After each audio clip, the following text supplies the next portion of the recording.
परमात्मने प्रणतक्लेशनाशाय गोविन्दाय नमो।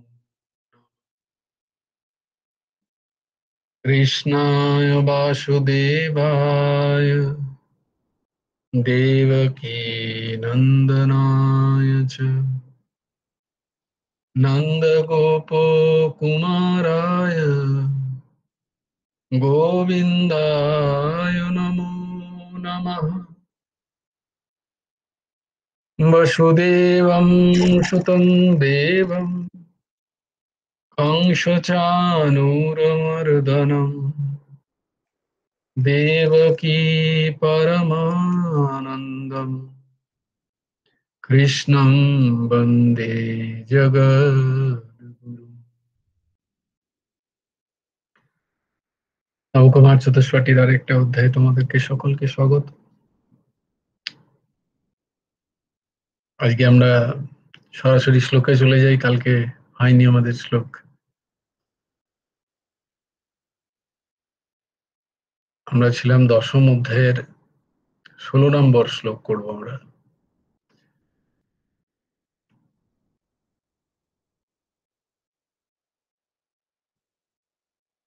আমার সাথে সাথে তোমরা উচ্চারণ করো। বক্তুমর্হস্য শেষেণ বক্তুমর্হস্য শেষেণ দিব্যা হ্যাত্মবিভূতয়ঃ দিব্যা হ্যাত্মবিভূতয়ঃ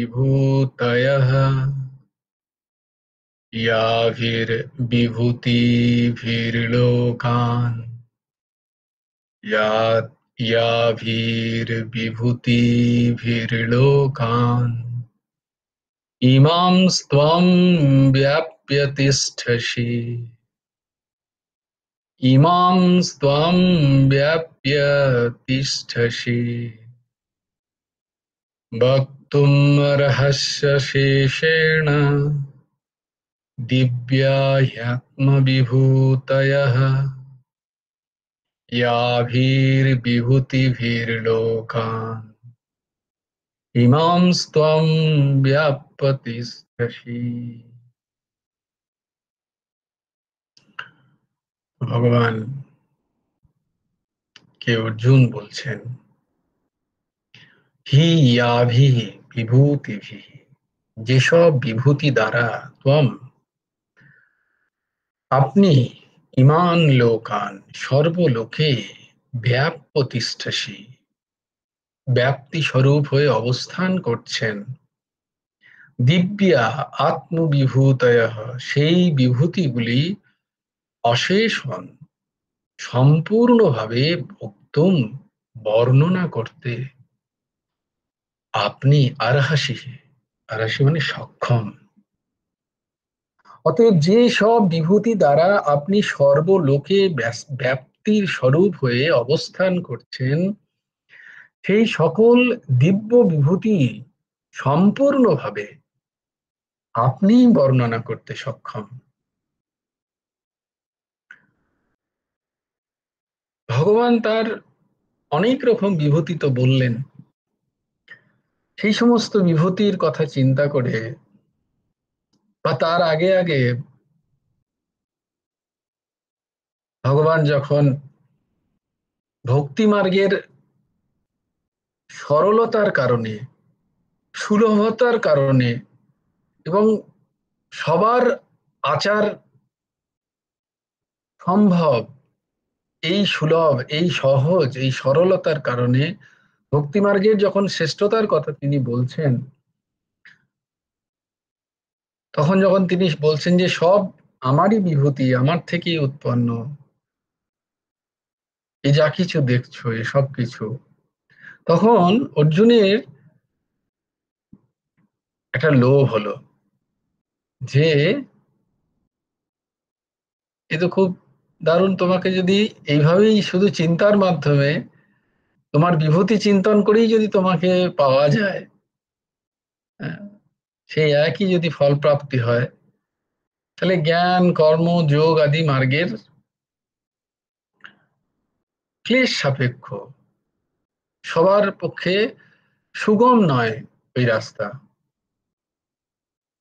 তাহলে এটা তো সোজা, তাই জন্য তুমি আরো তোমার যত বিভূতি আছে, যে সমস্ত দিব্য বিভূতি আরো আছে, সেইগুলোকে তুমি, হে প্রভু, আমাকে ব্যক্ত করো, আমাকে বলো।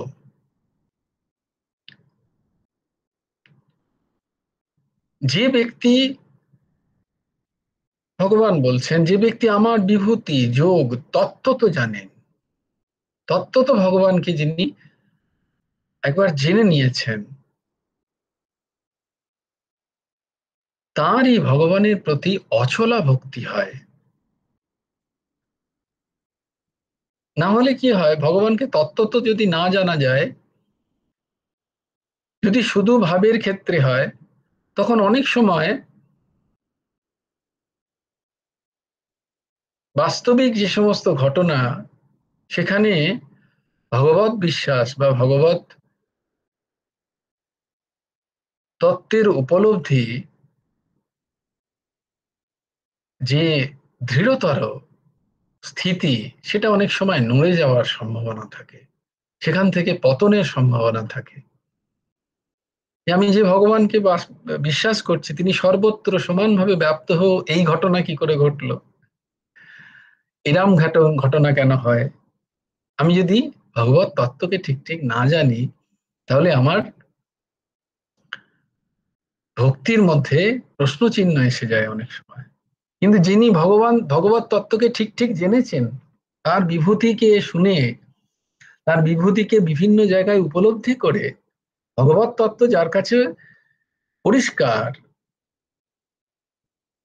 তার ভক্তি যখন হয়, সেই ভক্তি অচলা হয়, দৃঢ়তর হয়, তাকে আর কেউ নাড়াতে পারে না।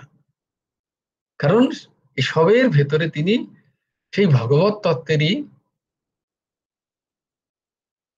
লীলা দেখতে পান। তাই অর্জুনের মনে হয়েছে যে ভগবানের প্রতি দৃঢ় ভক্তি যদি চাই, তাহলে তার এই সৃষ্ট দিব্য বিভূতি সকল আরো বেশি যদি আমার কাছে প্রকট হয়, তাহলে আমার ভক্তি আরো দৃঢ়তর হবে। কিন্তু সেই ভগবানের দিব্য বিভূতি সকল ভগবান ছাড়া আর কে প্রকট করতে পারেন? আর কেউ প্রকট করতে পারেন না। কারণ ভগবানের ব্যাপ্তি একমাত্র ভগবানের দ্বারাই প্রকট করা সম্ভব। কেউ হয়তো কোনো একটা দিক দেখছেন, কেউ হয়তো অন্য আরেকটা দিক দেখছেন। বিভিন্ন সাধক, তারা তাদের বিভিন্ন সাধন নিয়ে ভগবানের পথে পৌঁছানোর চেষ্টা করেন। তাই তারা কোনো একটা দিক দেখেন হয়তো, কিন্তু একমাত্র ভগবানই, তার সমস্ত বিভূতির সম্বন্ধে তার নিজের জ্ঞান আছে, নিজের বিভূতি সম্বন্ধে তারই জ্ঞান আছে, সব থেকে তিনি নিজেকে ঠিক ঠিক প্রকাশ করতে পারেন। তাই এখানে অর্জুন ভগবানের কাছে আর্জি জানাচ্ছেন, ভগবানের কাছে প্রার্থনা করছেন, হে প্রভু, আপনার যে যে বিভূতি, সে তো এই লোকে যেগুলো আছে সেইগুলো বললেন, কিন্তু এই লোক ছাড়া যে আরো 14টা লোক আপনি স্থাপন করেছেন, সেই সমস্ত লোকগুলো তেও তো আপনিই বর্তমান। কারণ এই সৃষ্টি আপনার থেকেই, উপাদান নিমিত্ত কারণ আপনি, আমরা সেটা বারবার দেখেছি। তাই সেই সমস্ত লোকেও যত দিব্য বিভূতি সকল, যা দ্বারা আপনি সেই সমস্ত লোককে স্থিত করে রেখেছেন, যা দ্বারা সেই সমস্ত লোক প্রকটিত, আপনি সেগুলো আমাকে শোনান। কারণ আপনিই পারেন আপনার সমস্ত বিভূতিগুলোকে প্রকাশ করতে। এক সেকেন্ড দাঁড়াও।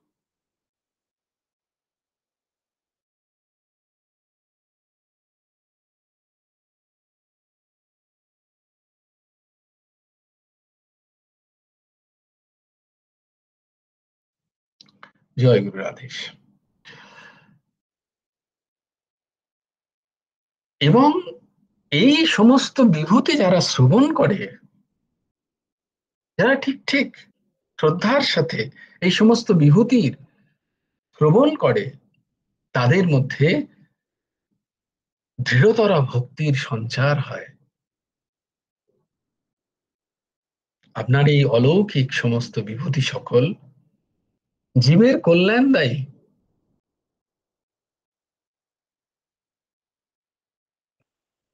তাই এই সমস্ত বিভূতি দ্বারাই ভগবানের লীলা সংগঠিত হয়। তাই ভগবানের লীলা কথা শ্রবণে এত ফলদায়ী। অন্যান্য সাধন, বিশেষ করে এই কলিযুগে অন্যান্য সাধন যত না ভগবত প্রাপ্তিকে সুলভ করে, তার থেকে অনেক সোজা রাস্তায়, সহজ পদ্ধতিতে, অল্প ক্লেশে ভগবানের লীলা কথা শ্রবণ জীবের কল্যাণ করে। ভগবানের লীলা কথা মানে যেখানে ভগবানের বিভিন্ন বিভূতি সকল প্রকাশ পাচ্ছে, তাই ভগবানের লীলা কথা। কারণ অন্যান্য সাধনে জীবের নিজের সাধকের কর্তৃত্ব ভাব থাকে, যে আমি সাধন করছি। শ্রবণে যখন জীব শ্রবণ করে, তখন মূলত কর্তৃত্ব থাকে বক্তার প্রতি, যে যিনি বলছেন। যারা শ্রবণ করি তারা অনেকটাই আমরা দীনতা থাকে আমাদের মধ্যে, যে আমরা তো শ্রবণ করছি, আমরা তো কিছুই বলছি না, আমরা কিছু করছি না। শ্রবণের তথাকথিত অহংবোধ খুব কম থাকে। কিন্তু বলছে যে যদি কেউ ঠিক ঠিক করে মনোযোগ দিয়ে শ্রবণ করে, তাহলে ভগবত লীলা কথা শ্রবণ মাত্রে ভগবান সেই ব্যক্তির হৃদয়ে প্রবেশ করেন, এবং সেখানে নির্মল হৃদয়, সেই হৃদয়কে নির্মল করার দায়িত্ব তখন ভগবানের হয়ে যায়, তখন আর সাধকের হয় না। যত বেদ আদি গ্রন্থে যে সমস্ত কর্মকাণ্ড আছে, বা যত সাধন পদ্ধতি আছে, সেই সমস্ত সাধন পদ্ধতির মূল উদ্দেশ্যই হলো মনের নির্মলকরণ, মনকে অমলিন থেকে অমলিনের পর্যায়ে নিয়ে যাওয়াই হচ্ছে সমস্ত সাধনের একমাত্র উদ্দেশ্য। কিন্তু সেখানে একটা অন্যান্য সমস্ত সাধনে একটু অহং থাকে, যে আমি করছি এই কাজটা।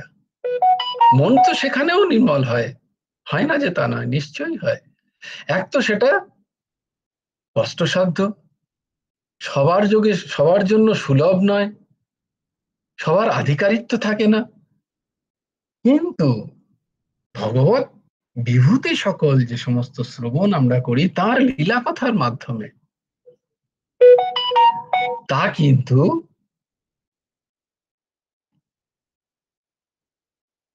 সাধকের বা যিনি শ্রোতা, তার হৃদয় নির্মল করার দায়িত্ব তখন ভগবান নেন। তখন আর সাধককে নিতে হয় না, সাধকের মন ভগবান নির্মল করেন। উদাহরণস্বরূপ গুরুদেব লিখছেন যে বৈষ্ণব দেবী পথে যখন যায়, পথিকরা বা কেদারনাথ, বদ্রীনাথ, যখন যারা পায়ে হেঁটে যায়, তো মাঝে মাঝে রাস্তার পাশে পাশে ছোট ছোট প্রতীক্ষালয় করা আছে ওখানে সরকার দ্বারা। তো রাত্রি হয়ে গেলে কারোর যদি আর পারছে না সে হাঁটতে, তখন তাকে সেই প্রতীক্ষালয়ে গিয়ে শুতে হবে, বা বসতে হবে, আরাম করতে হবে একটুখানি, দিয়ে আবার পরে সে হাঁটবে। তো প্রতীক্ষালয়ে গিয়ে যখন সে ঢুকবে, দেখবে প্রতীক্ষালয় তো পরিষ্কার নেই, নোংরা আছে। তাহলে সেই প্রতীক্ষালয়টা পরিষ্কার করার দায়িত্ব কার? যে থাকবে তারই, কারণ নোংরা হয়ে আছে তো। আমি শোবো বা আমি বসবো, তাহলে আমাকে একটুখানি পরিষ্কার করে বসতে হবে। যে ভগবানেরও তাই দশা হয়, যে শ্রোতা একবার ভগবানের কথা মন দিয়ে শোনে, যারা একবার ভগবানের কথায় মন লেগে যায়, বলছে ভগবান সেখানে সেই হৃদয়ে এসে অবরুদ্ধ হয়ে যান, আটকে পড়েন। এবার ভগবান তো আটকে পড়েছেন, আর বেরোনোর ক্ষমতা নেই, কারণ তিনি তো লীলা কথা শ্রবণ করছেন। কিন্তু ভগবান ঢুকে দেখলো যে এর মন তো খুব মলিন। তখন ভগবান কি করেন, যে এর থেকে তো আমি বেরোতে পারবো না, আমাকে তো এখানেই থাকতে হবে। তাই ভগবান তখন সেই মলিন মনকে পরিষ্কার করে। সাধকের করতে হয় না, সাধক তখন নিষ্ক্রিয়, ভগবান ক্রিয়া করেন সেই হৃদয়ে। তাই এখানে অর্জুন ভগবানের কাছে প্রার্থনা করছেন, দিব্যা হ্যাত্মবিভূতয়ঃ, সেই বিভূতি গুলোকে, সেই দিব্য বিভূতি যা দ্বারা এই জগৎ ধার্য হয়ে আছে, ধারণ করে আছে, যে সমস্ত বিভূতিরা, যা কিছু এই জগতে বিশেষত্ব আমি দেখতে পাচ্ছি, তা সব ভগবানেরই বিভূতি। এই লোকে যে সমস্ত জিনিস বিশেষত্ব যা আমাদের আনন্দ দেয়, সেটা যদি ইন্দ্রিয়ের সুখবর্ধনে কাজে লাগে, তাকে বলা হয় ভোগ। আর সেইটাই যদি ভগবত তত্ত্ব, ভগবত তত্ত্বের জ্ঞান দেয়, বা তার মধ্যে যদি আমি ভগবানের বিভূতির কথা স্মরণ করে সেই বিষয়কে আমি গ্রহণ করি, তাহলে তাই হয়ে যায় ভগবানের বিভূতি সকল। যেমন ধরো, প্রকৃতির দিকে আমরা যখন চাই, আমাদের ভালো লাগে, অদ্ভুত, খুব সুন্দর প্রকৃতির, যখন ছোট ছোট ছোট ছোট প্রাণীরও কত অদ্ভুত অদ্ভুত তাদের গায়ের রং, তাদের গায়ে কি সুন্দর সুন্দর অদ্ভুত রং করা থাকে। প্রজাপতির বিভিন্ন, দেখবে একটা ছোট পোকা যাচ্ছে, তার গায়ে অপূর্ব কি রং করলো এরকম। তো এক তো সেটা দেখে ভালো লাগা, যদি শুধু চোখের ভালো লাগলো, সেটা কিন্তু ভোগ হলো। কিন্তু সেই দেখতে দেখতে আমার যদি এই ভাব হয়, যে দেখো ভগবানের কি অপূর্ব সৃষ্টি, কে ওই রং করলো, যে রং তুমি যতই ঘষো না কেন সে কিন্তু উঠবে না। আর কি অদ্ভুত অদ্ভুত রং, মানে কেন যেন মনে হয় কে একজন বসে, কোনো শিল্পী বসে সুন্দর করে রং করেছে, একদম ঠিক ঠিক গোলগুলো ঠিক ঠিক জায়গায়, যেখানে লাল হওয়ার কথা, যেখানে সাদা হওয়ার কথা, এটা কি করে হলো। এই যে ভাব, তখন ভগবানের এইটাই হয়ে যায়, ভগবত বিভূতির কথা মনে পড়ে। এইরকম যার ভগবানের বিভূতির চিন্তন হয়, তার ভক্তি ভগবত চরণে দৃঢ়তর হয়, অচলা ভক্তি জন্মায়, তার ভক্তিকে কেউ নড়াতে পারে না। কথম বিদ্যামহম যোগিন ত্বং সদা পরিচিন্তয়ন, কথম বিদ্যামহম যোগিন ত্বং সদা পরিচিন্তয়ন, কেষু কেষু চ ভাবেষু, কেষু কেষু চ ভাবেষু চিন্তোষি ভগবন্ময়া, চিন্ত্যোষি ভগবন্ময়া, কথম বিদ্যামহম যোগিম ত্বং সদা পরিচিন্তয়ন, কেষু কেষু চ ভাবেষু চিন্ত্যসি ভগবান মায়া। যোগিন, হে যোগিন, সদা পরিচিন্তয়ন, সদা সর্বতোভাবে চিন্তারত, অহম ত্যাম, আমি আপনাকে কথম বিদ্যাম, কেমন করে জানবো, চ ভগবান, এবং হে ভগবান, কেষু কেষু, কোন কোন, ভাবেষু, ভাবের মাধ্যমে, ময়া, আমার দ্বারা, চিন্তেয়সি, চিন্তনীয় হতে পারেন। এক তো বলছেন যে আপনার প্রথমে বিভূতি বলুন, আমি শ্রবণ করি। ওই যে প্রহ্লাদত্ত নবদা ভক্তির কি, প্রথমে শ্রবণ, তারপরে শ্রবণম কীর্তনম, তারপর বলছে স্মরণ, স্মরণ ভক্তি। আমি কি রূপে স্মরণ করব আপনাকে? আপনার কথা আপনি বলুন, আমি সেটা শ্রবণ করি, এটা আমি কীর্তন করতে পারি। কিন্তু আপনার যদি স্মরণ করতে চাই, আপনাকে আমি কিভাবে স্মরণ করব? অর্জুন ভগবানকে জিজ্ঞেস করছেন, হে যোগিন, সর্বদা সর্বতোভাবে চিন্তারত থেকে আমি আপনাকে কেমন করে জানবো, এবং হে ভগবান, আপনি কোন কোন ভাবের মাধ্যমে আমার চিন্তনীয় হতে পারেন, আপনাকে আমি কোন কোন ভাবে চিন্তা করতে পারি, অর্থাৎ সর্বাঙ্গীন কোন কোন ভাবের সাহায্যে আপনাকে আমি চিন্তা করব, এর পথ দেখান।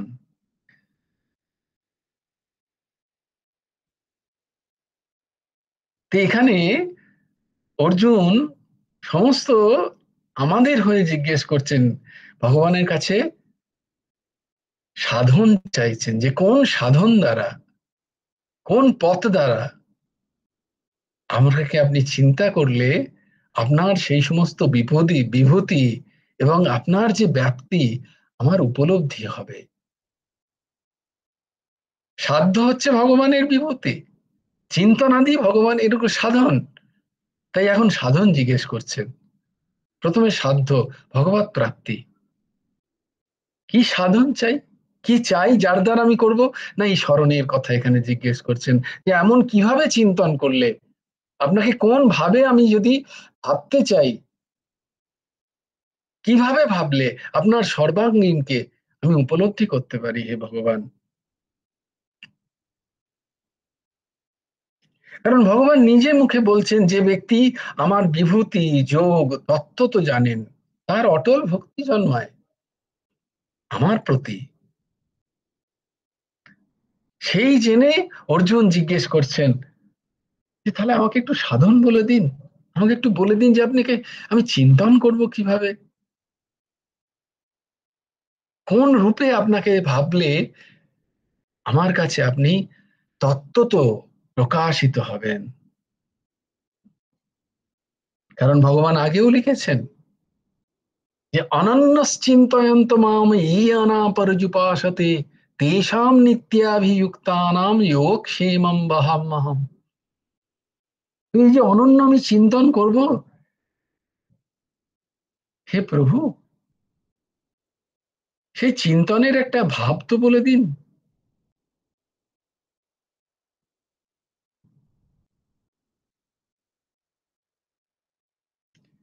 সেই চিন্তনের আপনি যদি একটু ভাব আমাদের প্রকাশ করেন প্রভু, তাহলে আমাদের সুবিধা হয়, যা আপনিই বলতে পারেন। কারণ আপনার তত্ত্বকে আপনি ছাড়া আর কেউ বেশি জ্ঞাত নয়, জানে না।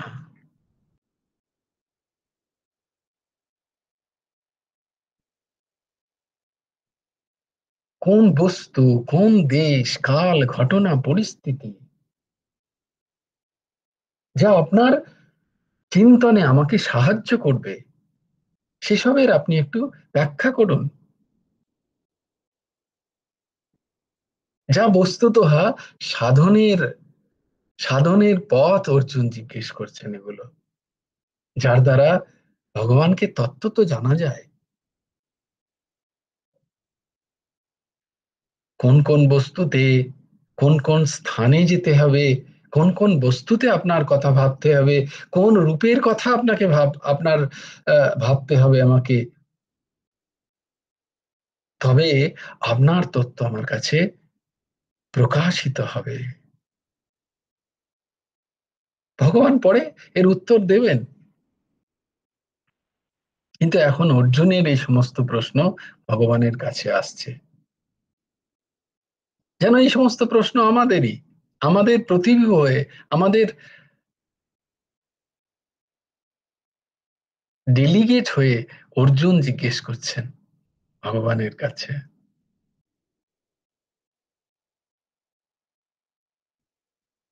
সেখানেও ভগবান বলবেন যে এই জগতে, তিনি আগেও বলেছেন, তিনি আবার বলবেন, যে জগতে যা কিছু দেখছো, যা কিছু মহৎ, যা কিছু বিশেষত্ব তোমার মধ্যে, তোমার চোখে পড়ছে, তোমার ধারণায় আসছে, সে সবকিছুই আর কেউ নয়, আমি। তিনি এটা আগেও বলেছেন। যত ক্ষুদ্র থেকে ক্ষুদ্রাতি বস্তু, সেখানেও তুমি আমাকেই দেখো। সেই সেই সমস্ত স্থানে তুমি আমার চিন্তন করো। সেই সমস্ত বিশেষত্ব আমার দ্বারাই প্রকাশিত এই জগতে, এইটা জানবে। কারণ সেই সমস্ত বিশেষত্ব যদি তুমি সংসারের মনে করে চিন্তন করো, তাহলে তোমার চিন্তন সংসারের মায়ায়, আসক্তিতে আবদ্ধ হবে। কিন্তু সেই সংসারেই সেই বিশেষত্ব আছে, সেই বিশেষত্বের মূল যদি তুমি খুঁজে দেখো, তাহলে সেখানে দেখবে আমা থেকেই সেই বিশেষত্বের উৎপত্তি, আবির্ভাব, প্রাদুর্ভাব। তখন তুমি ওই বিশেষত্ব সংসারের মধ্যে দর্শন সত্ত্বেও তুমি সংসার থেকে মুক্ত হবে, কারণ এই সবের ভেতরে তুমি আমারই বিভূতিকে লক্ষ্য করবে, তুমি আমাকেই চিন্তন করবে বারংবার।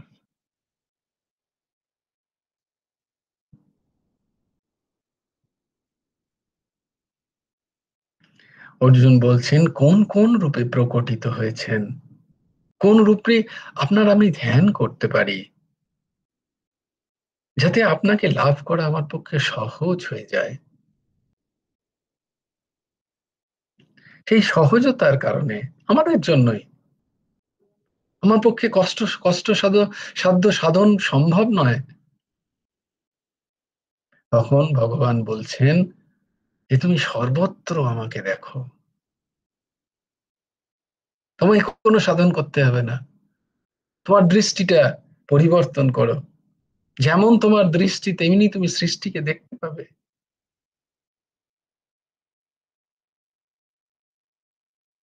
তাই যা কিছু দেখছো এই জগতে বিশেষ রূপে, তা সবকিছু আমার থেকে উৎপন্ন, জানবে হে অর্জুন।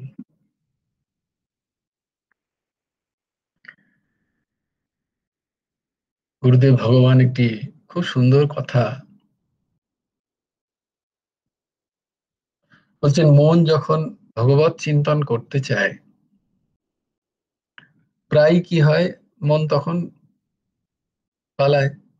ওই যে চঞ্চলম হি মনঃ কৃষ্ণ প্রমাথি বলবৎ দৃঢ়ম তস্যাহম নিগ্রহম মন্যে বায়ুরিব সুদুষ্কর। ভগবত চিন্তনে মন বসেছে, মন কোথায় কোথায় চলে যাচ্ছে, আবার মনকে টেনে নিয়ে আসছে। তো গুরুদেব ভগবান উদাহরণ দিচ্ছেন, এক ডাক্তারের একটা পাগলা ঘোড়া ছিল। তো সেই ডাক্তারবাবুকে যখন কেউ কল করতো কোনো জায়গা থেকে, সে পাগলা ঘোড়াটাকে বার করতো, দিয়ে বলতে, ঘোড়া চল আমাকে ওখান থেকে, ওখানে আমার রুগী আছে, ওখানে ওখান থেকে ডাক এসছে, চ তুই। ঘোড়া কি করতো, পাগল, ও ডাক্তারের কথা না শুনে ও অন্যদিকে হাঁটতো। তো যে গলিতে ও রুগী আছে, সেই গলিতে না গিয়ে অন্য গলিতে যাচ্ছে। বলতে, তো মহা মুশকিল, কোনো কথাই শুনছে না। তখন ডাক্তারবাবু কি করলেন, যে ঠিক আছে, তুই যে গলিতেই যাবি যা, আমার সেই গলিতেই রুগী আছে। তো ডাক্তারবাবু তখন রুগী খুঁজছেন না, তিনি ঘোড়াকে বলছেন, তুই যে গলিতে যাবি যা, তোর ইচ্ছা মতো যা, তুই যেখানে যাবি আমার রুগী সেখানেই আছে, আমার রুগী সেখানেও আছে। তাই আমাদের মনরূপী ঘোড়া যেখানেই যাক না কেন, যেতে দাও তাকে। খুব বেশি তার সাথে লড়াই ঝগড়া করে কোনো লাভ নেই, তাকে যেতে দাও। কিন্তু যেখানে যেখানে যাবে, যেটা যেটা সে দেখবে, তাকে সেটা ভোগ না করতে বলো, না না এটা তোর ভোগের জন্য না, ওটা তো ভগবানের বিভূতি, তাকে ওই রূপে দেখাও। এ তুই যেটা দেখছিস, এটা ভগবানের সৃষ্টি, এটা সংসারের সৃষ্টি নয়, এটা প্রকৃতিজাত নয়। হ্যাঁ ঊর্ধ্বসীমা, বলো।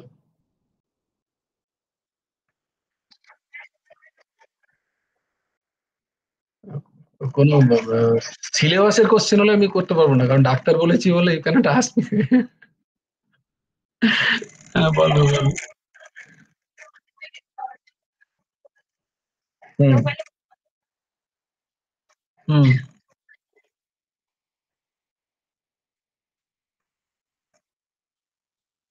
হুম হুম হুম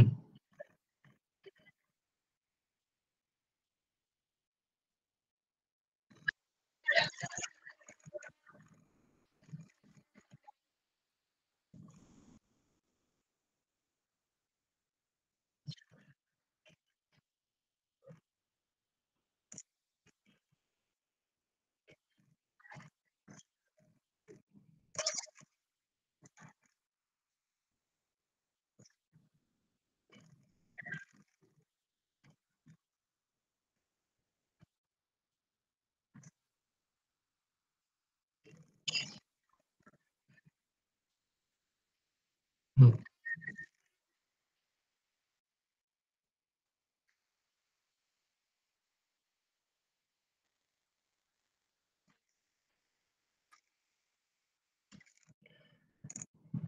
খুব ভালো প্রশ্ন। আর সব থেকে, মা তোমার আহ যদি তুমি ছোট, নাহলে শ্রীচরণে প্রণাম জানাতাম যে তুমি এই সময় ভাগবতী পাঠ করছো।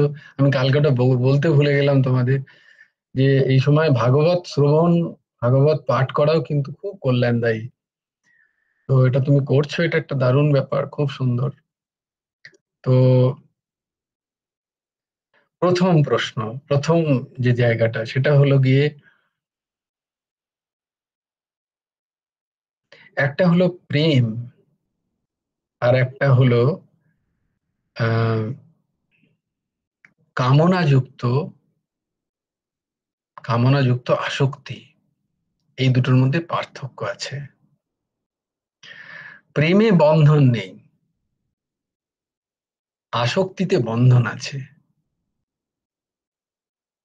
প্রেমে আমি যাকে প্রেম করছি,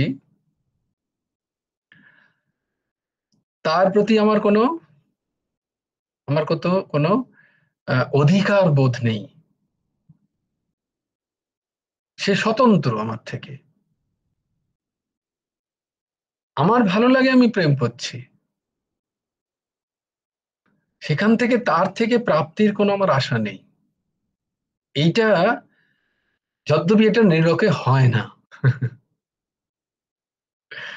এটা বলে নৃলোকে হয় না, তাই জন্য এই প্রশ্নটা জাগে, খুব স্বাভাবিক।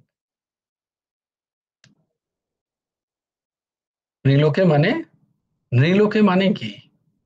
বলে নৃলোকে মানে এই যে পৃথিবীতে হয় না তা নয়, না না।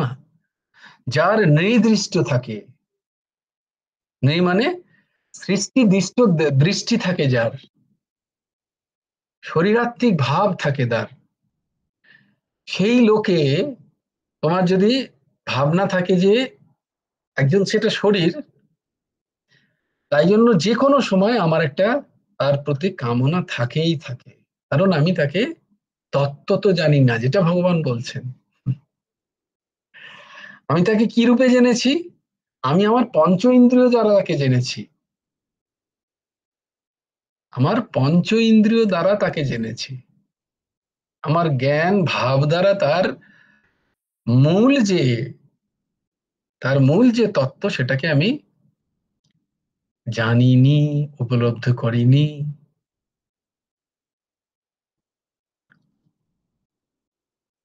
ভরত রাজার ক্ষেত্রে ঠিক সেটাই হলো। তিনি কি করলেন, সেই হরিণের মায়ায় পড়লেন। যদ্যপি অত সাধন, বানপ্রস্থ সন্ন্যাস জীবন যাপন করছেন তিনি, সবকিছু ছেড়ে ছুড়ে দিয়ে, রাজত্ব ছেড়ে দিয়ে এলেন তিনি। তিনি কি করলেন, দিয়ে ওই ছোট্ট হরিণ শাবকের মায়ায় পড়ে গেলেন। দেখো, মা ইয়া, মা মানে না, যেটা নেই, আর ইয়া মানে যেটা ভাবছো, এই দুটো কথা আছে। তিনি হরিণ শাবককে কি করতে পারতেন, তাকে মানুষ করতে পারতেন, করে তাকে তার মতো যেতে দিতে পারতেন, সে চলেও গেছিল। কিন্তু তিনি কি করলেন, তিনি তখন উৎকণ্ঠিত হয়ে গেলেন। হায় রে, এই বোধহয় বাঘ খেয়ে নিল গো, এই বোধহয় মরে গেল গো, এই বোধহয় আর আসবে না, আমি আর তাকে দেখতে পাচ্ছি না। দেখো, এইটা হচ্ছে পার্থক্য। প্রেমে আসা আর যাওয়ার মধ্যে কোনো পার্থক্য নেই। প্রেমাস্পদের সে নিরন্তর বর্তমান। প্রেমে কখনো যোগ বা বিয়োগ হয় না, সে নিরন্তর বর্তমান।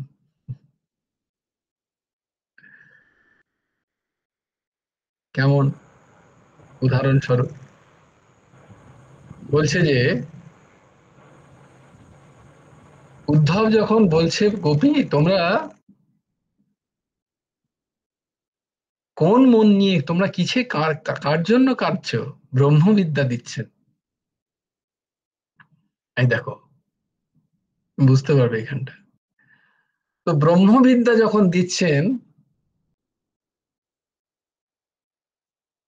তখন হচ্ছে তত্ত্ব তো জানা, যে তুমি যার তত্ত্ব, তোমরা যার কথা নিয়ে ভাবছো, তিনি তো সর্বত্র ব্যাপ্ত,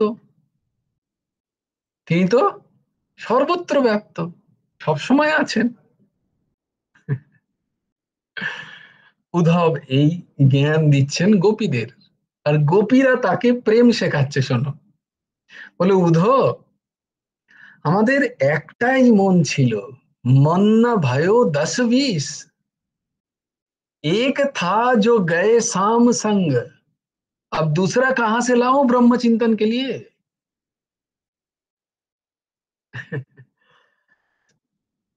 বোঝাতে পারছি যে একটা অন্য বস্তুর প্রয়োজন হয়, কামনাযুক্ত আসক্তিযুক্ত ভালোবাসায় আরেকটার অস্তিত্বের দরকার হয়, প্রেমে আরেকটা অস্তিত্বের দরকার হয় না। প্রেম এমন একটি বস্তু যার জন্য আরেকটা ব্যক্তি, আরেকটা বস্তু, মানে তুমি ব্যতীত আরেকজন কেউ দরকার হয় না। তাই জন্য না প্রেমের সদা যুক্ত।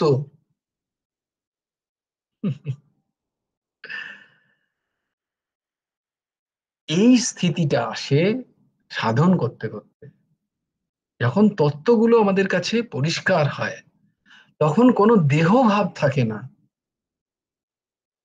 তখন আরেকজনের প্রয়োজন হয় না, তখন সেই এক সবার মধ্যে দেখতে পাওয়া যায়, আর নিজের মধ্যেই সবাইকে দেখতে পাওয়া যায়। এক আমি সবার মধ্যে দেখতে পায়, আর সবাইকে সে তার নিজের মধ্যে দেখতে পায়। এই দৃষ্টি খোলে, এটাকে বলে প্রেম দৃষ্টি। তাই জন্য বলে নির্লোকে, নির্লোকে হয় মানে যতক্ষণ নির্দেহর বুদ্ধি আমাদের মধ্যে থাকে, ততক্ষণ এই স্থিতি আসে না।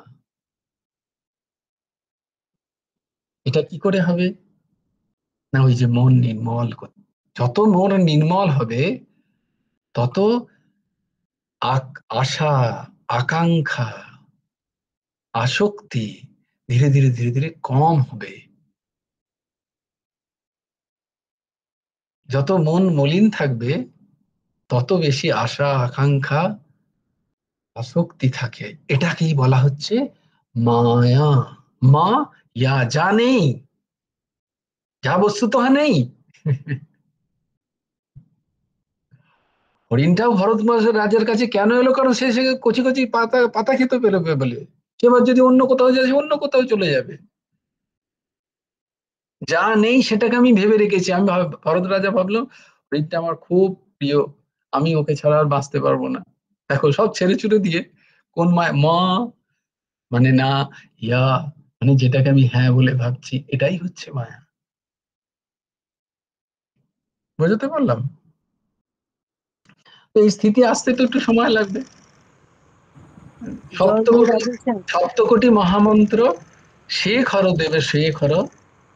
তো সপ্তকোটি মহামন্ত্র করতে হবে আমাদের। হ্যাঁ দিদি, বলো।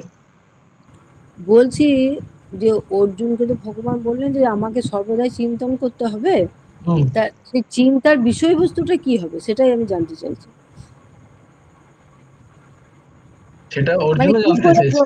হ্যাঁ, বলছি কি করে ভাববো, মানে গোপালকে তুললাম, গোপালকে হ্যাঁ, খেতে দিলাম, গোপাল খাচ্ছে, এইরকম ধরনের না অন্য কিছু ভাবার আছে? হ্যাঁ, এবার তুমি যে খুব গভীর একটা প্রশ্ন, আসছে উত্তরে, যদি তোমরা থাকো আমার সাথে। তো আমি ঊর্ধ্বসীমায় দ্বিতীয় প্রশ্নটার উত্তর আগে দিয়ে দিই। আচ্ছা। প্রথম প্রশ্ন কিন্তু এই স্থিতি। এই তত্ত্ব তো তুমি যদি সাংখ্যযোগ পড়েছো, তুমি বাকি সমস্ত যোগগুলো আমরা আবার পড়বো, এগুলো আরো পরিষ্কার হবে আমাদের কাছে। যে আসক্তি কি, মায়া কি এবং তার বন্ধন কি, এবং দয়া কি, করুণা কি, উম, এটা কি, সেবা কি। তুমি কারোর সেবা করো, কিন্তু সেখান থেকে যদি বিন্দু মাত্র কিছু আসার আহ, তোমার মধ্যে, মনের মধ্যে থেকে থাকে, তাহলে কিন্তু সেটা সেবা পদবাচ্য হবে না, তোমার বন্ধনের কারণ হয়ে যাবে।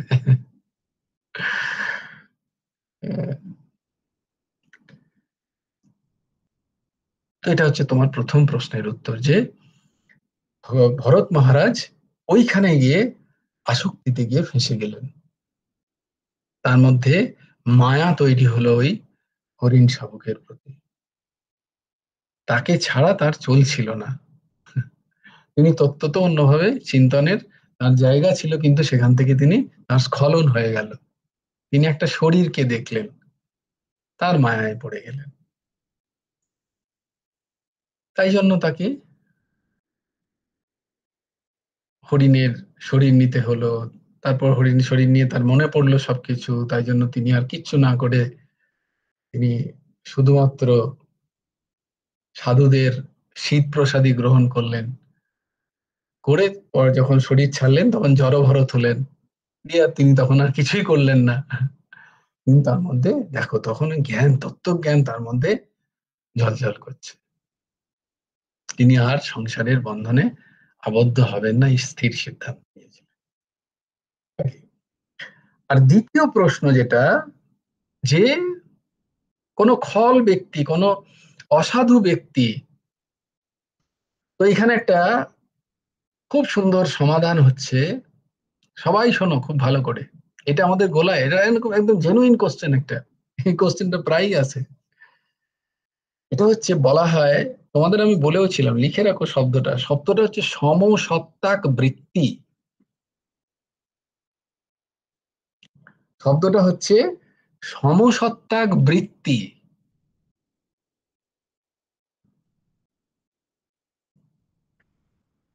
তুমি যখন আচরণ করবে, তোমার বৃত্তি যখন হবে, তখন যে যেমন তার সাথে তেমন।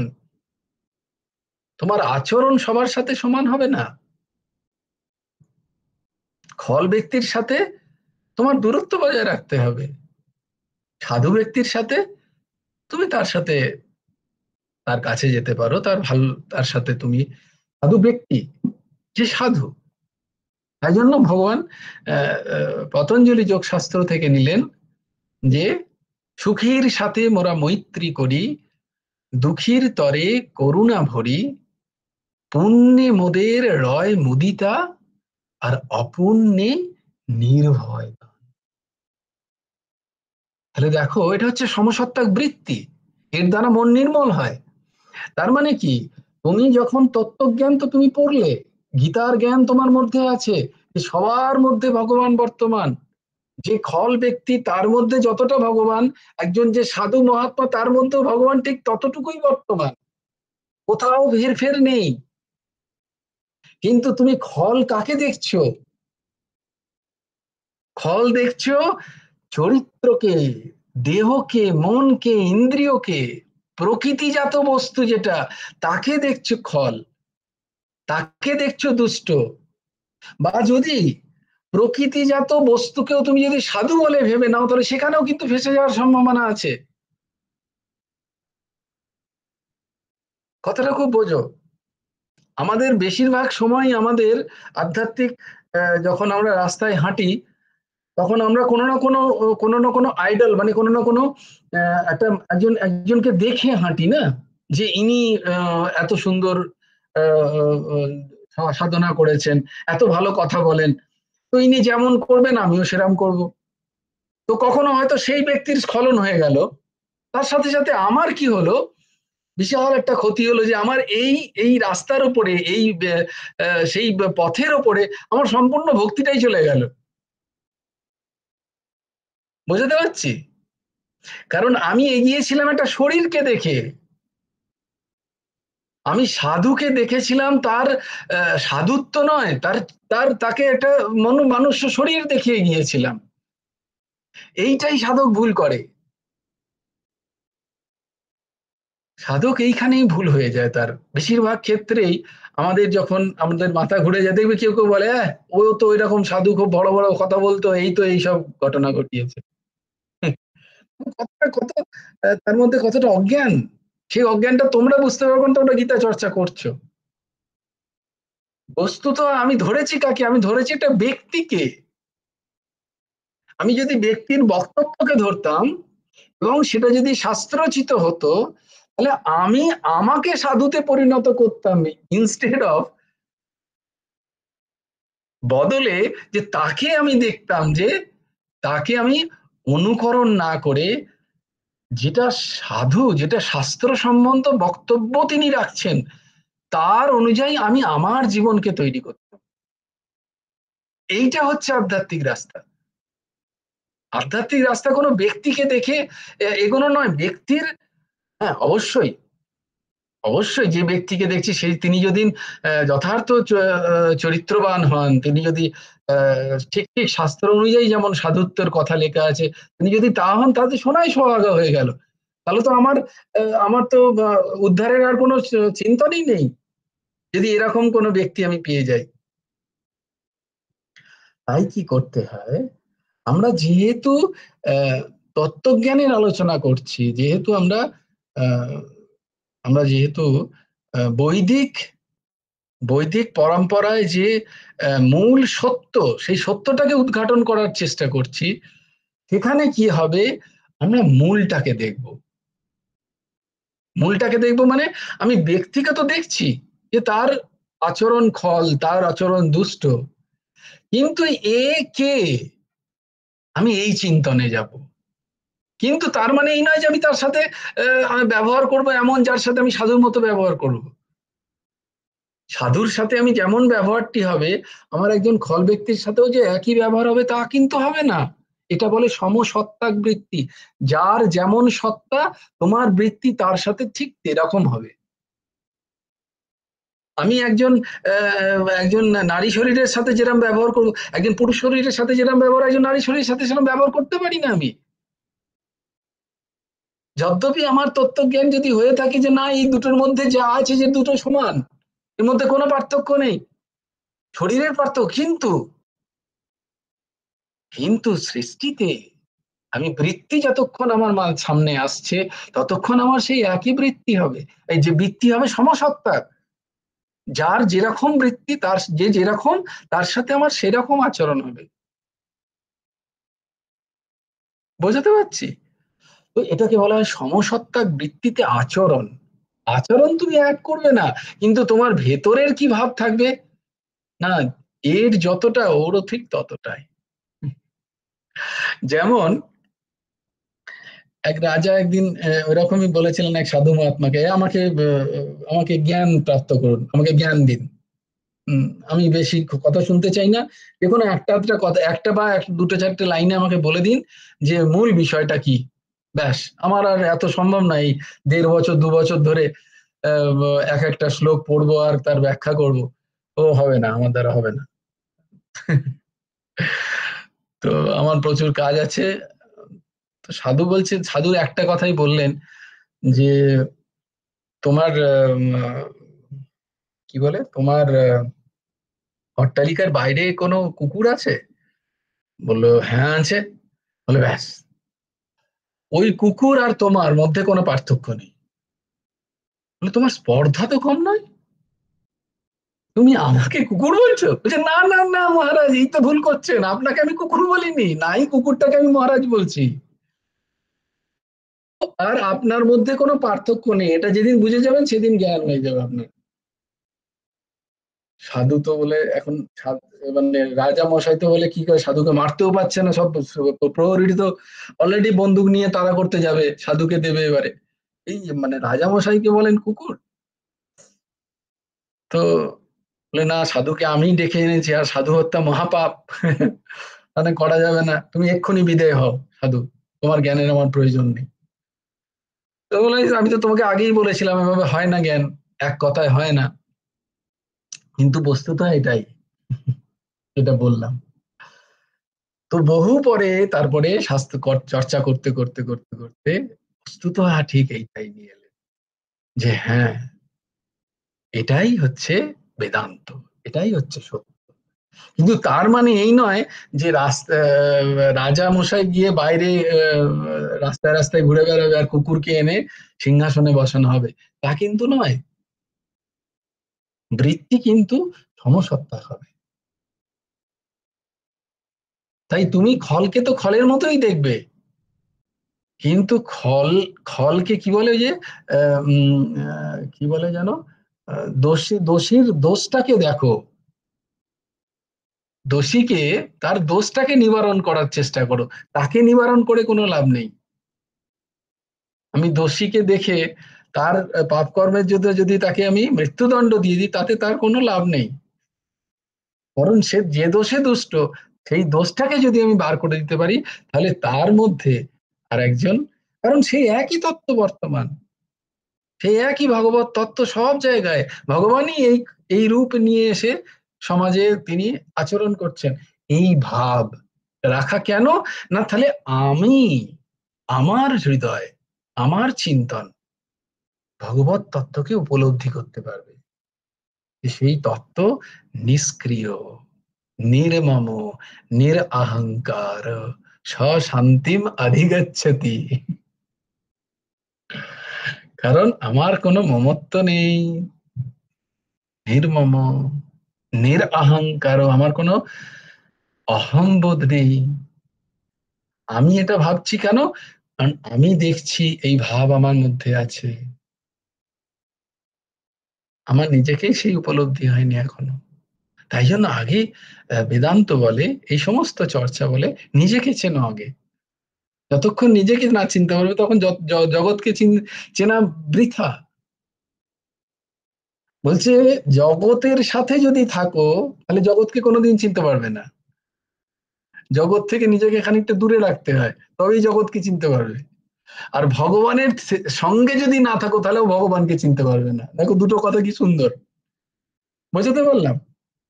ভগবত তত্ত্বকে ততক্ষণ চিনতে পারবে না যতক্ষণ না ভগবানের সঙ্গে আছো, আর জগৎকে ততক্ষণ চিনতে পারবে না যতক্ষণ না তুমি জগতের থেকে দূরে যাচ্ছ।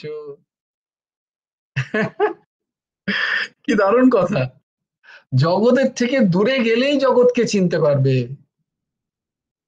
নিজময় দেখতে পাবে তখন জগৎ। আর ভগবানের সাথে সঙ্গে না থাকলে ভগবানকে চেনা যায় না, ভগবানের থেকে দূরে থেকে গেলে ভগবানকে চেনা যায় না। আর জগতে থেকে গেলে, সংসার যদি থেকে যাও, তোমার বুদ্ধি বিবেক, সংসারে থেকে যাওয়া মানে কি, শরীরটা নয়, আমার মন, আমার চিন্তন, আমার ভাব যদি সংসারের মধ্যেই ঘোরাফেরা করে, আমি সংসারেই আছি। শরীর থাকবে না থাক, শরীর জঙ্গলে থাকলেও চলবে, কিন্তু আমার বুদ্ধি যদি সংসারে বর্তমান, তাহলে আমি সংসারেই আছি। আর আমি সংসারের মধ্যে, সবার মধ্যে আছি, অথচ আমি সংসারের থেকে আলাদা। কি যেন তোমাদের বারবারই বলি, আকেলে মে মেলা, মেলে মে আকেলা। মেলা জুড়ে আছে চারিদিকে, পিতা মাতা ভাই বন্ধু, কি যে পরিবেশ প্রতিবেশী সবাই আছে, কিন্তু मैं तो कहीं नहीं हूँ भाई।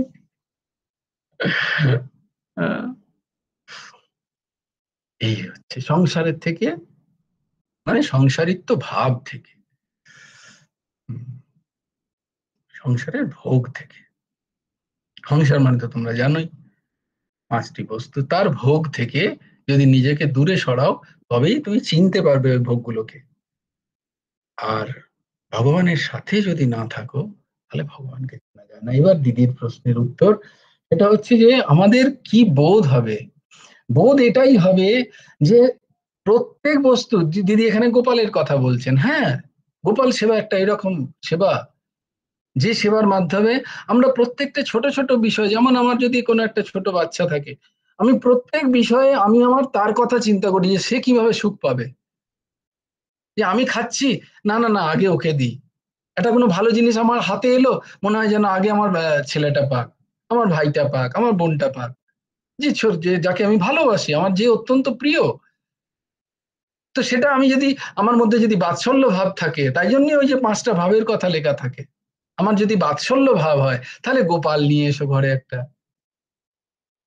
তাহলে কি নিরন্তর এই গোপালে, এই কোথাও বাইরে বেরোলাম, হয়তো কিনছে আমারই ভোগের বস্তু, সেখানে মনে হলো এই এত কিছু আমরা খেলাম, গোপালের জন্য কিছু নিয়ে যাবি না। দেখো, এই হচ্ছে সাধুদের সবার প্রতি কৃপা, ভগবানের কৃপা সবার প্রতি, যে সব খেলাম ভোগ করলাম আমরাও, কিন্তু অন্তিমে আমরা গোপালের জন্য কিছু নিয়ে গেলাম, যে ও বেচারা ঘরে বসে আছে, ওকে তো আনা হয়নি। বা কেউ কেউ আবার গোপালকে নিয়ে চলে যায় খেতে। এই যে একটা একটা একাত্মতা বোধ, সকালবেলা উঠেই এই গোপালকে খেতে দিতে হবে, একটু জামা প্যান্টটা ছেড়ে নে। বা রাত্রিবেলা এরকম অনেক হয়েছে যে আমাদের ক্ষেত্রেই, যখন গোপাল ছিল না তখন হয়তো কোথাও গেলাম, অনেক রাত্রি হয়ে গেল, কিন্তু যখন গোপাল এসে, না না এই গোপাল আছে, রাত্রি শয়ন করানো হয়নি, চ চ চ চ। দেখো, জীবন কত সুন্দর হয়ে যাচ্ছে, কত ব্যভিচারিত কমে যাচ্ছে, কত সংযমিত হচ্ছে ইন্দ্রিয়। তো এইটা দিদি, কেউ রাধা কৃষ্ণ রেখেছে, তার নিরন্তর তার বিগ্রহের সেবা, তার শৃঙ্গার আদি তাকে করতে হয়, তার জন্য তার যাচ্ছে, গোপালের সেবা হবে, আমরা পাচ্ছি, গোপাল পাচ্ছে না, বলতে বলতে হয়তো তার রান্নাঘরটাই পরিবর্তন হয়ে গেল, তার আঁশ আমিষ বন্ধ হয়ে গেল। বাবা বাবা, আমি সুন্দর সুন্দর পাচ্ছি, আমার ছোট্ট ছেলেটা পাবে না। এই ভাব যখন কারোর কারোর মধ্যে এসে গেল, তার রান্নাঘরই তার চেঞ্জ হয়ে গেল, সব সে বাসনপত্র ফেলে দিল, নতুন বাসন নিয়ে এলো, এখানে গোপালের জন্য প্রসাদ হয়, সেই প্রসাদই তারা পায়। দেখো কত দিব্য ভাব। তো ভগবত চিন্তন, ভগবান বলছেন এইভাবে ভাবো আমার কথা। প্রসাদ পাচ্ছ, না না না, ঠাকুরের অশেষ দয়া, তাই এইটুকু তিনি আমাকে পাইয়েছেন, এইটুকু আমায় দিয়েছেন, আমি নিয়েছি, আমি করলাম, মানেই গেলে, এই এটা আমি এত পরিশ্রম করে নিয়ে এলাম, আর তুমি এরকম রান্না করলে, তাতে নুন নেই, টক নেই, ঝাল নেই, বেশি ঝাল হয়ে গেছে, তেলটা বেশি পড়ে গেছে, এত তেল খরচা করলে আমি কোথা থেকে পাবো। এইসব এলো বিভিন্ন ঘটনা, বোঝাতে পারছি। কিন্তু সেটাই যদি প্রসাদ রূপে গ্রহণ করি আমি, সবকিছু যা কিছু, আহা আজকের দিনটা ভালো গেল, ঠাকুরের কত কৃপা, কত দয়া, হুম, প্রভুর দয়ার কোনো শেষ নেই। আজকের দিনটা খারাপ গেছে, প্রভুর দয়ার কোনো শেষ নেই, যে আজকে আমার কত খারাপ প্রারব্ধ কেটে গেল। হ্যাঁ, এরকমই করো ঠাকুর, এরকমই করো। কেউ একটু অপমান করে দিল, হ্যাঁ বড় কৃপা করলে, বড্ড অহংকার হয়ে গেছিল আমার, খুব অহংকারটা বেড়ে গেছিল, আমিত্ব ভাব খুব বেড়ে গেছিল। বড় কৃপা প্রভু। এক সাধু একবার, বৃন্দাবনের এক সাধু বিনোদ বাবাজি মহারাজ, তিনি থাকতেন এক জায়গায়, খুবই একটা ছোট্ট কুঠিরে। তো তার সিদ্ধর পরিচয় তখন অনেক জায়গায় ছড়িয়েছে। তো বোম্বে থেকে কিছু শেঠ এসছেন বড় বড় গাড়ি নিয়ে। ইনি থাকতেন বর্ষানায়, যাবেন বৃন্দাবন দর্শন করতে ওনাকে নিয়ে। বলছে, আপনি যাবেন? বলে, হ্যাঁ ঠিক আছে চলো। তো বড় বড় গাড়ি করে তাকে নিয়ে গেছে বৃন্দাবন ঘুরে টুরে, বলছে যে আমাকে আর নামিয়ে দাও এখানে, মানে অনেকটা দূরে, প্রায় 2-3 কিলোমিটার আগে। বলে, আমাকে এখানে নামিয়ে দাও, ওখানে যেও না, ওরা ভাববে দেখো আবার এই সাধু মহাত্মা ছিল, এখন দেখো কেমন প্রমাদী হয়ে গেছে। তো বলে নামিয়ে দিয়েছে। তো আমি হাঁটছিলাম, একটা বাস দাঁড়িয়েছিল। তো বাসের যে ড্রাইভার, সে বললো বোধহয় যে, বাবাজি কোথায় যাবেন, কাহা যাওগে? বলে, ওনার যে ছটিগালা জাহাজ, ওখানে যেখানে থাকতেন সেটা হচ্ছে ওই 2-3টে স্টপেজের পরে। বলে, আমি হেঁটেই চলে যেতাম। কিন্তু ড্রাইভার বলে, না না বাবাজি बैठ जाइए, कोई बात नहीं, बैठो। বলে, আমার কাছে কিন্তু 1 পয়সা নেই। বলে, না না, আরে পয়সা দেওয়ার দরকার নেই, তুমি বসে যাও। এবার ড্রাইভারটা গেছে হয়তো চাটা খেতে, কন্ডাক্টর উঠেছে তখন, যারা যারা বসে তাদের কাছে টিকিট কাটবে। তো যেই দেখেছে যে বিনোদ বাবু বসে আছেন, তার কাছে গেলে, বাবাজি টিকিট পয়সা দো। বলছে, আমার কাছে তো পয়সা নেই। বলছে, উতরো, আমি উতরে যাও। বলে, আরে ভাই, আমি তো বসতে চাইনি, তোমারই ড্রাইভার আমাকে এরকম। বলে, আগের বাস থেকে নেবে কথা হলো, লজ্জা করে না ভিখারির দল? বলে, সে এত অপমান করলো সবার মাঝখানে, এত অপমান করে আমাকে নামিয়ে দিয়ে আমাকে পাঠিয়ে দিলাম, হলো দিয়ে আমি আবার হাঁটতে লাগলাম, কি করব? মানে চরম অপমান। বোঝাতে পারছি তোমাদের? ঘটনাটা বোঝার চেষ্টা করো খুব ভালো করে। তার খানিকক্ষণ আগেই কোটি কোটিপতি মানুষ তাদের বড় বড় করে গাড়িতে তাকে সামনে বসিয়ে অত্যন্ত সম্মানের সাথে সব জায়গায় ঘুরিয়ে তাকে বাড়িতেই ছাড়তে পারতো, মানে তার কুটিরে। সেটা না ছেড়ে একটা জায়গায় ছেড়েছে, সেখান থেকে তিনি হেঁটে হেঁটে যাচ্ছে। তার কাছে 1 পয়সারও বোধহয় তখন ভাড়া নয়, পয়সা নেই তো কি করবে? সেখানে চরম অপমান করে তাকে ওই বাস থেকে নামিয়ে দিচ্ছে সবার মাঝখানে। শুনছেই না ওর কথা, বলে, তুই ঝুট বলছো, তুই মিথ্যে কথা বলছো। তো খানিকক্ষণ পরে গিয়ে রাধারানী তাকে বুদ্ধি দিলেন যে, এ ভি ঝুট, ও ভি ঝুট, এই অপমানও মিথ্যা, ওই সম্মানও মিথ্যা। এইবার তার জ্ঞান হলো, হে রাধারানী, বড়ি কৃপা, বড়ি কৃপা। তুমি এইভাবেই আমাকে মানুষ করো। সম্মানও মিথ্যা, আর অপমানও মিথ্যা। সম্মানে বুক ফুললো আর অপমানে খারাপ লাগলো, সম্মানে বুক ফুললেই অপমানে খারাপ লাগবে। এটাই হচ্ছে নিয়ম। আমাকে সবাই ভালো বললো, আমার খুব ভালো লাগলো, তখনই কেউ না কেউ খারাপ বললেই আমার খারাপ লাগবে। তাই যতক্ষণ সম্মানে আমার ভালো লাগছে, জানবে, ততক্ষণ সাবধান সাবধান। তো তো কি হলো? এই দেখো, যে প্রত্যেকটা জায়গায় তিনি রাধারানীর কৃপা দেখতে পাচ্ছেন, ভগবত কৃপা দেখতে পাচ্ছেন, যা কিছু প্রাপ্তি হচ্ছে বা যা কিছু অপ্রাপ্তি হচ্ছে, সব জায়গায় তিনি তার কোনো কৃতিত্ব দেখছেন না, যে আমি করছি গোপালের সেবা, নয়, গোপাল করিয়ে নিচ্ছেন। কোন একটা জায়গা দেখতে, হ্যাঁ দেখলি গোপালটা কিরম চালাক, দেখ, ঠিক দেখিয়েছে। দেখো, আমি দেখিনি, চোখ তো আমারই গেছে, বলতে পারতাম আমি নিয়ে এলাম তোর জন্য। বলে, না না, ও আনানো করিয়েছে। এই দেখো, প্যাসিভ হয়ে যাওয়া নিজে। এটা হচ্ছে সব জায়গায় ওইভাবে। তো দিদি বুঝতে পারলে তো? তো এইটা আর কি, তোমার ধরো কারেন্ট গেল না, তুমি বললেন, আহা গোপালের কত কষ্ট হচ্ছে গো, ওর কষ্ট সহ্য করতে পারছে না, আমি পারবো না।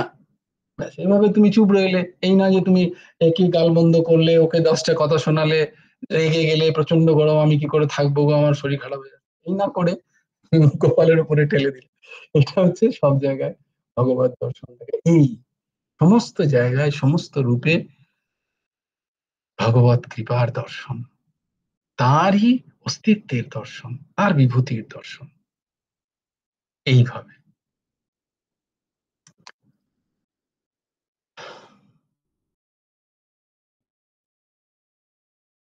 আমি কি সমস্যার সমাধান যতটা গুরুদেব চাইলেন ততটা করার চেষ্টা করলাম নাকি?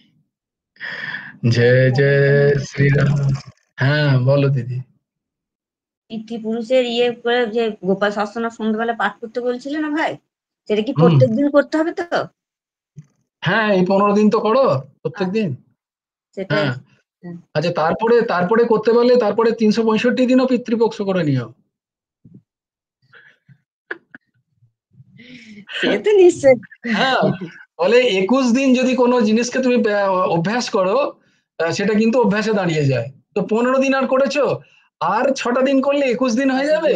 তারপরে তাহলে একবারের জায়গায় দুবার হয়ে গেল তোমার। দেখো কি সুন্দর। তো তোমার পিতৃপক্ষ তোমার সারা বছর করে নাও তুমি। না না, যত করতে পারবে তত ভালো, তাই না? যত নাম হয়ে যায়, যে যে যে কারণে নাম হয়ে যাওয়া উচিত, এই কারণে তোমার নাম হয়ে গেল দুটো, তুমি বলো বাহ আমি 15 দিন করতে পারছি, আর পরের দিন কেন না করার কি আছে? তুমি তো এমন কিছু, তোমার সংসার কি বিশাল ওলট পালট হয়ে যাচ্ছে, তাহলে সে আলাদা কথা। ওই একটা গোপাল সহস্র নামের জন্য যদি মনে হয় যে না সংসারে বিশাল লাভ ক্ষতি হয়ে যাচ্ছে, তাহলে তুমি ছেড়ে দিও। আর যদি মনে হয় না ওই 15 মিনিট যদি আমি কি মনে ব্যাপারে এতদিন করছিলাম আর করতে পারবো না, দেখো তোমার কি হয়ে যাবে, তাই না বলো? হ্যাঁ ঠিক আছে।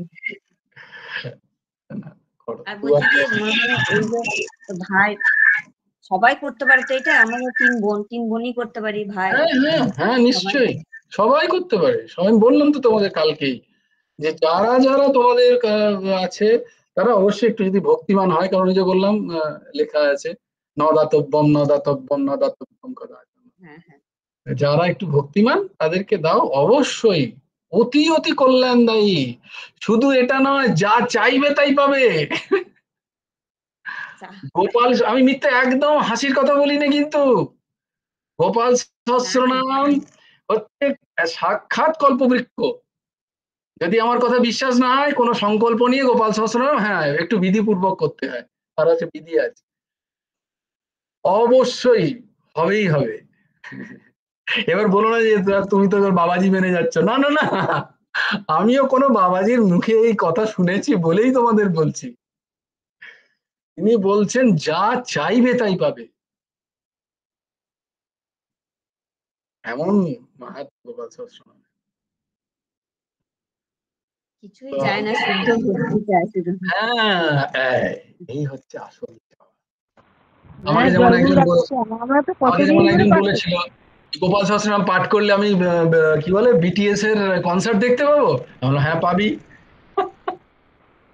দেখো লোকে মানে বুঝবি, আঙুল দাও তো সঙ্গে সঙ্গে হাত ধরে টানবে তোমার আর কি। আরে আমি কি করে জানবো বলে? এখন ওখানে বলছে বাবাজিরাও বলছেন, মানে হ্যাঁ পাবি, তাতে যদি লোভে লোভে করে তাহলে তারই উপকার।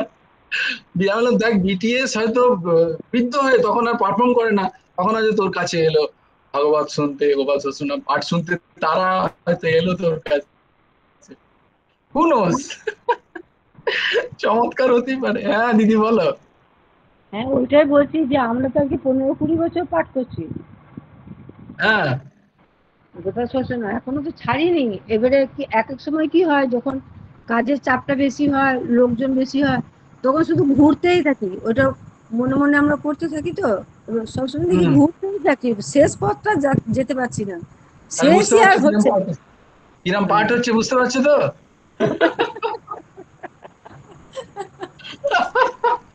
তাহলে নিজেই বুঝে নাও কিরম পাঠ হচ্ছে গোপাল সহস্রনাম, শেষ আর হচ্ছে না, কারণ একটাই শেষ আর শব্দ ঘুরে হচ্ছে ঘুরে না। বেড়াচ্ছে।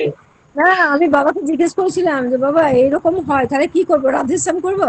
বাবা বললেন না মা, রাধেশ্যাম না, ওই গোপাল সহস্রনামই করবে, যতক্ষণ না শেষ হচ্ছে ততক্ষণ করেই ওই দেখো, যাবো। ওই দেখো, এটা তো আমি জানতাম না, দেখো তোমার ঘটনাটা, ওই দেখো, দেখেছো ঠাকুর এরকম বাবা বলে গেছে যে কিচ্ছু বুঝতে হবে না, কিচ্ছু তোমাদের শব্দের মানে বুঝতে হবে না, কিচ্ছু, তাহলে শুধু পাঠ করো, এত কল্যাণদায়ী, শুদ্ধ আমাকে পাঠটা হবো বলেছিলেন তো ঘরে।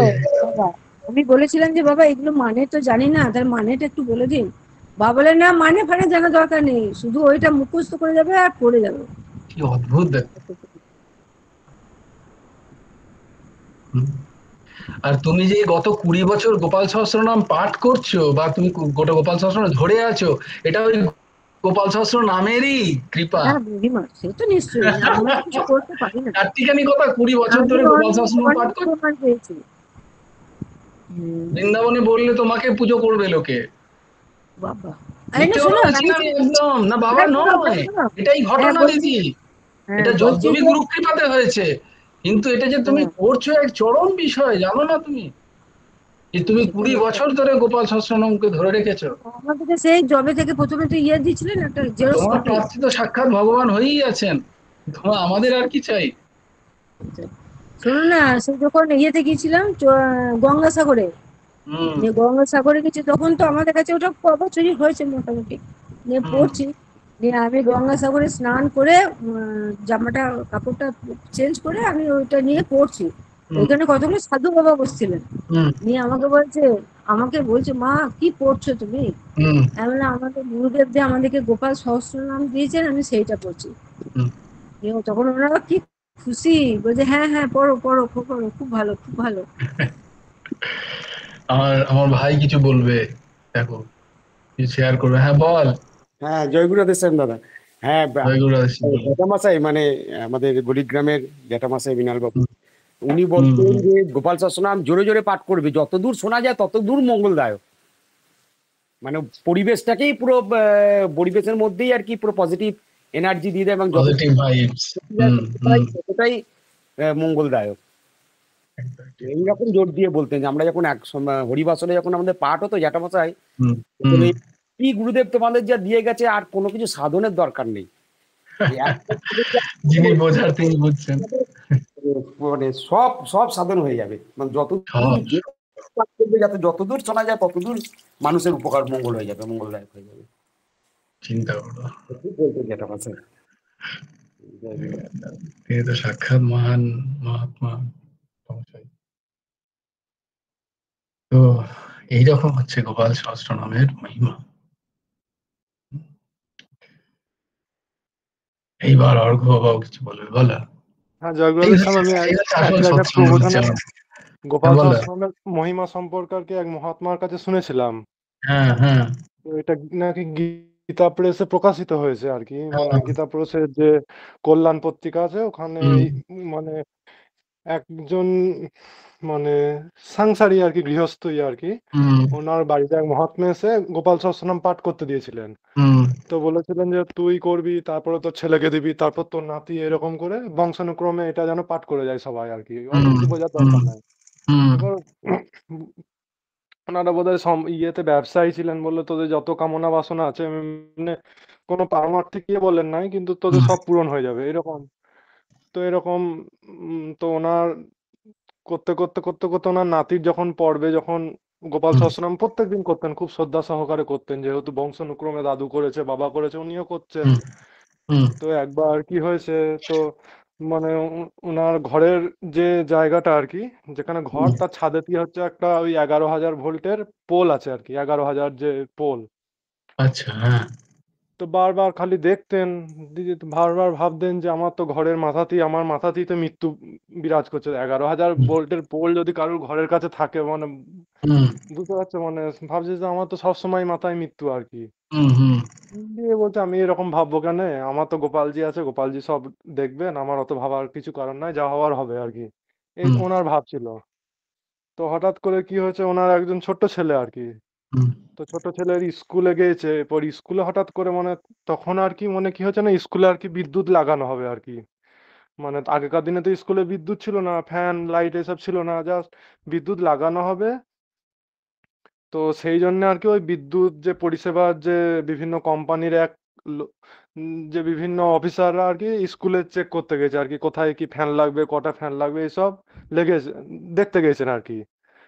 ঘটনাক্রমে কি হয়েছে, এই এত এত ছেলে ছিল আর কি, মানে বিদ্যুতের অফিস, মানে ওইখানে ওনার যে ছেলেটা, মানে বুঝতে পারছো কি, ওনার যে যে বংশানুক্রমে দাদু থেকে ওনার নাতি, পর্যন্ত গোপাল সহস্রনাম করছে, উনি এখন ঘরটাকে আর কি রক্ষণাবেক্ষণ করছেন, ওনার ছেলে ছোট ছেলে স্কুলে গিয়েছেন, আর সেই স্কুলের অফিসার মানে বিদ্যুতের আধিকারিক ওই যে ওনারা পরিদর্শনে গিয়েছেন। তো হঠাৎ করে কি হয়েছে যে ওই ছোট ছেলেটাকে মানে ওনার যে ছেলেকে ডেকেছে যে এই মানে কি এটাই গোপালজির কৃপা বা যে এই তুই এদিকে শোন তো, যে আজকে তোদের বাড়িতে যাব। বিদ্যুতের আধিকারিকটা নিজেই বলছেন আর কি। ছেলেটা ভেবেছে যে কি না কি বলছে, যে বাবাকে বলেছে এরকম বলেছে, বাবাটাও অত বিশ্বাস করে নাই যে ছোট ছেলে কি কি না কি বলছে, কিন্তু সত্যি সত্যি করে সেই লোক চলে এসছে আর কি। তারপরে এসছে, কথাবার্তা হয়েছে, ঘরে চা মিষ্টি এসব খেয়েছে, গল্প টল্প করেছে, সব ঠিক আছে। তো হঠাৎ করে যখন উনি বাড়ি থেকে বেরিয়ে যাচ্ছে তখন ওনার নজর পড়ে এই ছাদের ওই বিদ্যুতের পোলের ওপর, মানে ঘরের পাশেই। দিয়ে বলছে আপনার মাথায় তো সবসময় মৃত্যু নাচছে, এরকম এরকম ব্যাপার, তো এটা কি হচ্ছে? দিয়ে তখন বলছে হ্যাঁ আমি তো অনেকদিন থেকেই চেষ্টা করছি, এটা তো সরকারি বিষয়, আমার তো আর এরকম করার কোনো ক্ষমতা নাই, যে আমি কি করে এরকম এত বড় একটা পোলটাকে সরাবো, এ তো অনেক মিস্ত্রি লাগবে, অনেক টাকার ব্যাপার, আমার কাছে তো অত টাকা নাই, আমি ক্ষুদ্র ব্যবসায়ী। তখন বিদ্যুতের অফিসারটা বলল যদিও এটা আমার ডিপার্টমেন্টের কাজ নয়, তবুও আমি চেষ্টা করছি। তো হঠাৎ করে তিনি কি করলেন, তো আবার একদিন এসেছেন, যে বলছেন যে আমি যে কাজটা করছি মানে ওই বিদ্যুতের আধিকারিক, আমার এটা ডিপার্টমেন্টের কাজ নয়, কিন্তু অন্য অন্য যে জায়গা থেকে কাজ করি সেখান থেকে প্রায় অনেকটা টাকা বেঁচে গেছে, তো আমি আমার যে টাকা বেঁচে গেছে ওই টাকা দিয়ে আমি এই বিদ্যুতের পোলটা সরানোর আর কি চেষ্টা করব আর কি। তো উনি মোটামুটি ওই 6 মাসের মধ্যে ওই বিদ্যুতের পোলটা ওইখান থেকে সরিয়ে দিয়েছিলেন। তো পরবর্তীকালে সেইটা নাকি উনি আর কি মানে উনি আর কি ভাইজি হনুমান প্রসাদ পোদ্দার যে কোনো পরিকর হবেন আর কি কোনোভাবে, তো সেটা আর কি উনি বলেন যে গীতা প্রেসের ইয়েতে, তারপরে ওইটা আর কি ছাপানো হয়, তখন তিনি বলেন যে আমার তো কোনো ইয়েই ছিল না, মানে সামর্থ্যই ছিল না যে এরকম আমি বিদ্যুতের পোলটাকে সরাতে পারবো, আমার অত টাকা পয়সাও নাই, আমার ওই রকম সরকারি মানে যোগাযোগও নাই, বা আমার ছেলে কি বা ওই লোকটা ওইভাবে মানে আমাকে ডাকবে কেন এইভাবে যে তুই বাড়ি বল কোথায় তোর বাড়ি, তোর বাড়ির সাথে দেখা করতে যাবে, তো সবই ঠাকুরের কৃপা বলে এই পুরো জিনিসটা এইভাবে কাকতালীয় ভাবে হয়ে গেল আর কি। এটাই আর কি ঘটনাটা গীতা প্রেসে ইয়ে হয়েছে, এটা এক মহাত্মার কাছে শুনছিলাম, মনে হয় যেন আমি রাজেন্দ্র দাসজির কাছে শুনেছিলাম কি না ঠিক মনে পড়ছে না, তবে এই ঘটনাটা গীতা প্রেসে ছাপানো হয়েছে, এটা আমি মৌমিতা মামাকে বলেছিলাম একবার। হ্যাঁ, জয় গুরুদেব শ্যাম। হ্যাঁ, জয় গুরুদেব। তো সাক্ষাৎ মৃত্যু নাশনম, দেখো। তো ওখানে তো বিদ্যুতের তার দেখা যাচ্ছিল, এখানে তো আমাদের অদৃশ্য মৃত্যু আমাদের মাথার উপরে সবসময় বিদ্যুতের তারের থেকেও খুব কাছাকাছি ঘুরে বেড়াচ্ছে। তো সেই মৃত্যু নাশ করে দেওয়ার ক্ষমতা রাখেন গোপাল সহস্রনাম। গোপাল সহস্রনামের মাহাত্ম্যে যা যা লেখা আছে, এক বর্ণ কি এক সেই মাহাত্ম্যের এক অংশও মিথ্যা নয়, অংশাতি অংশও মিথ্যা, অনুপরিমাণও মিথ্যা নয়, সব সত্য। মাহাত্ম্যটা পড়বে, তাই জন্য আগে মাহাত্ম্যটা পড়বে ভালো করে, তাহলে একটু যদি ইচ্ছা জাগে যে না তাহলে গোপাল সহস্রনামটা পড়ি, এত মাহাত্ম্য যখন। গোপাল সহস্রনাম অপূর্ব। জয় জয় শ্রী রাধে, জয় জয় শ্রী সীতারাম, হর হর মহাদেব। ভজ গুরু হেমন্ত দেব রাধে শ্যাম, জপ হরে কৃষ্ণ হরে রাম। जय जय श्री राधे, जय जय श्री राधे, जय जय श्री राधे। हरि बोलो, हरि बोलो, हरि हरि बोलो। जय गुरुदेव, जय गुरुदेव, जय गुरुदेव। जय जय परमहंस ठाकुर श्री श्री हेमंत देव।